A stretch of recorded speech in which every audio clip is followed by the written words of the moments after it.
It's time for To Tell the Truth.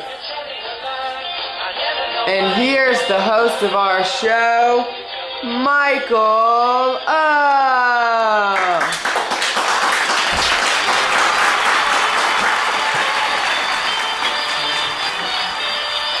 Welcome to our show, To Tell the Truth, where we learn a unique personal story, and our wonderful judges will then try to determine which contestant is telling the truth. Now please join me in welcoming today's celebrity judges. First we have Ethel Mount Bethel. Good to be here. Ethel is very active in the Methodist Church and is known all over the North Georgia Conference for her exceptional fundraising abilities. Whether it's a bake sale, consignment sale, or a cookbook sale, Ethel is the person to contact if you want your church to have a successful fundraising event. Next we have Mr. Christian Scherr. Hey, Christian is a man on a mission, or actually a man on many missions. Christian has worked on numerous mission projects throughout the state of Georgia, from soup kitchens to disaster relief to summer camps. Christian has done it all. And finally, here's Miss Angel Singer. Because of her beautiful heavenly voice. Thank you for that, Ethel. Everyone in the metro area loves to hear Angel sing. You'll find her singing in the choir, at weddings, and at numerous other social events throughout the year.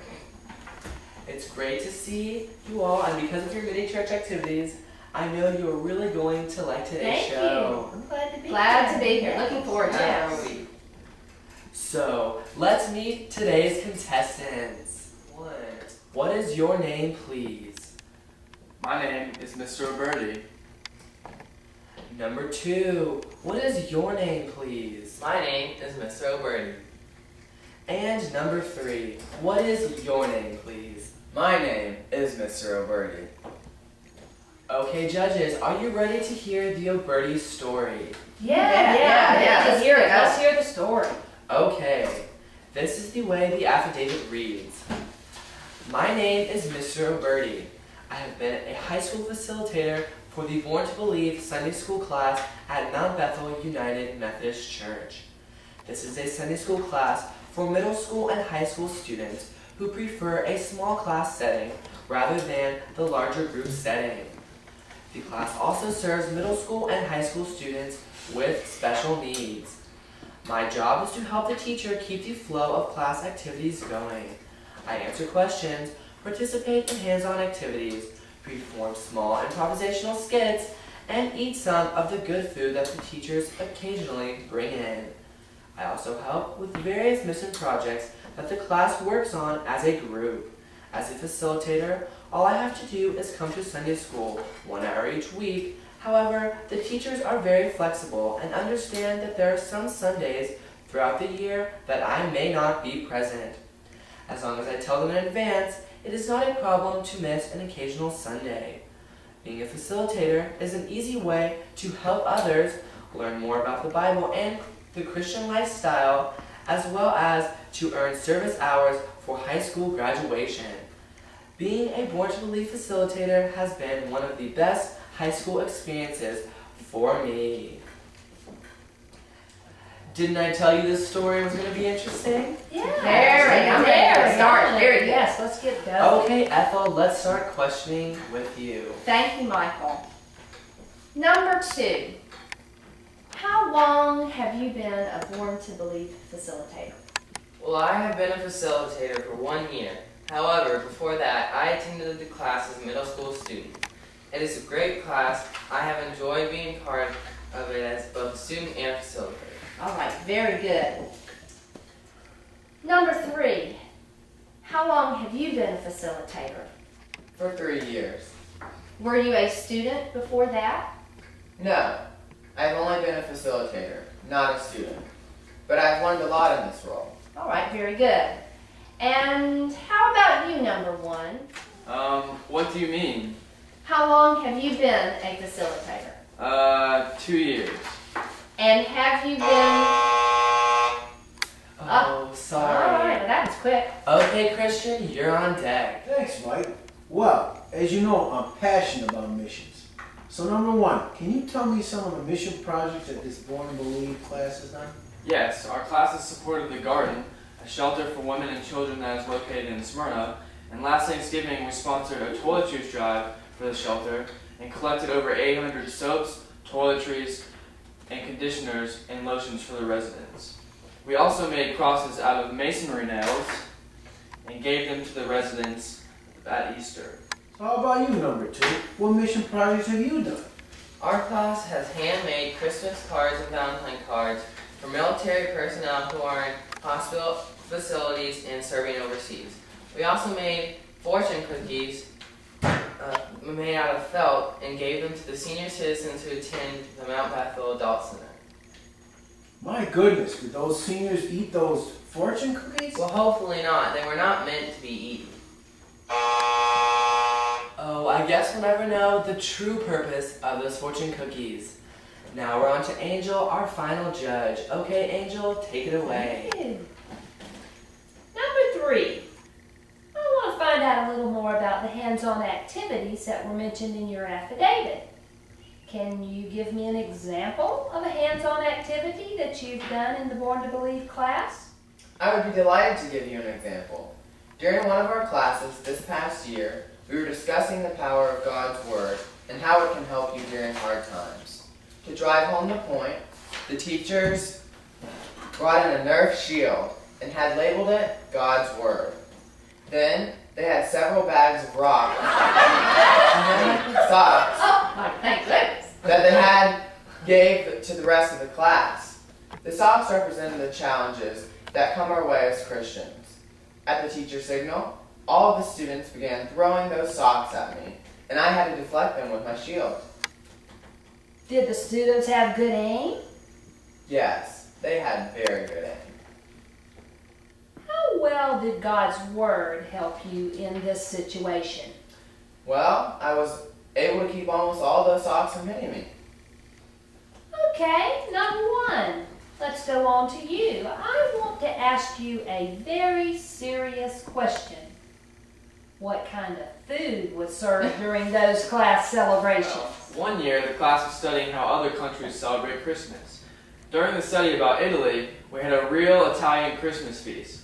I'll never forget how one of the teachers dressed up like the Italian Christmas witch. That's truly amazing. Now, number three, you tell me what service hours are and why are they important? Service hours are the number of hours of volunteer work that you perform while you're in high school. Not only do you feel good about helping others, but colleges are really impressed with applicants who have logged a respectable number of service hours while they have been in high school. How many hours have you logged? Oh, I guess we'll never know the answer to that question either. But now it's time for our judges to determine which of the three contestants is the real Oberti and the real facilitator for the Born to Believe class.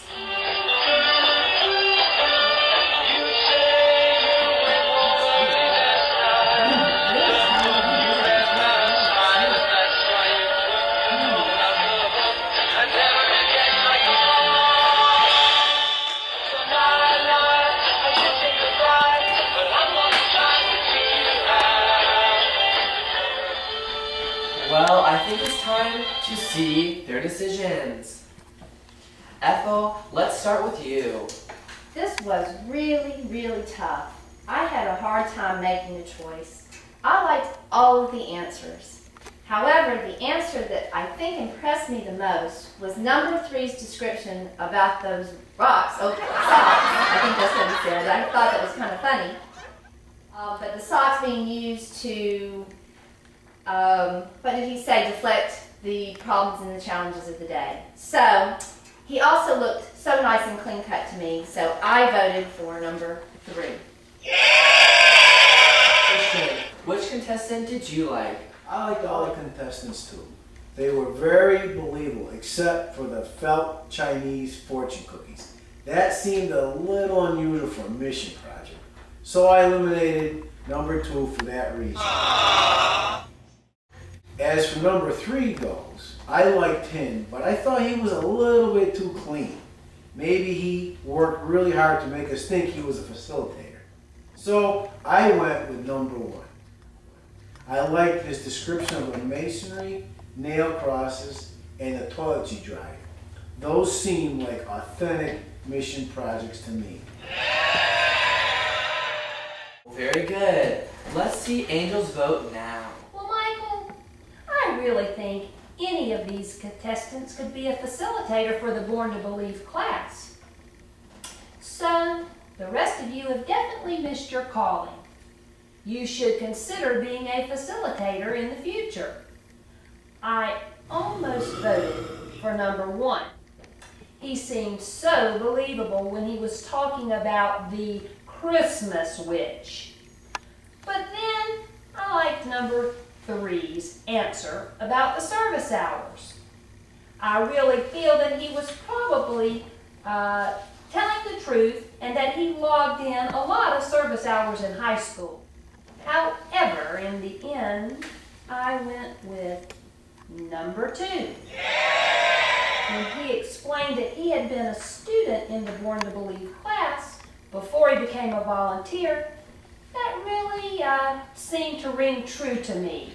I can tell that he is really committed to being a facilitator. Well, all the votes are in. Now it's time to see who really is the true Sunday school facilitator. Will the real Born to Believe facilitator please stand up now?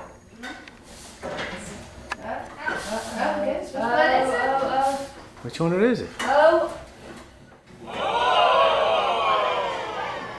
A trick? Are you going to sit down? This is the trick? Yes, this was actually a trick. They are all Mr. O'Bertie. How can that be? In addition to my role as the host for To Tell the Truth, on Sundays, I am also a facilitator for the Born to Believe class. Get out of town. That's incredible. Oh, yes, well, we did set you up, and I'm sorry. However, we have a serious point to make, and this is the best way we can think of making it. And what is the point? All 3 of us, Anthony, Jonathan, and I, are headed to college this year, and we're no longer able to be facilitators for the Born to Believe class. That's too bad. This is a serious situation, don't you think, Angel? I think so. Very serious. Well, our brother Daniel and one other person will be facilitators again this year. But the Born to Believe class needs several more volunteers to replace the spots that will be vacant next year. That's why we are trying to appeal to our viewers. If you're a high school student and you're interested in being a facilitator for this class, we would love for you to consider volunteering for this role. As you can see, we had a lot of fun being facilitators and earning service hours for high school graduation too. Plus, we learned a lot along the way. So, if interested, please contact the following.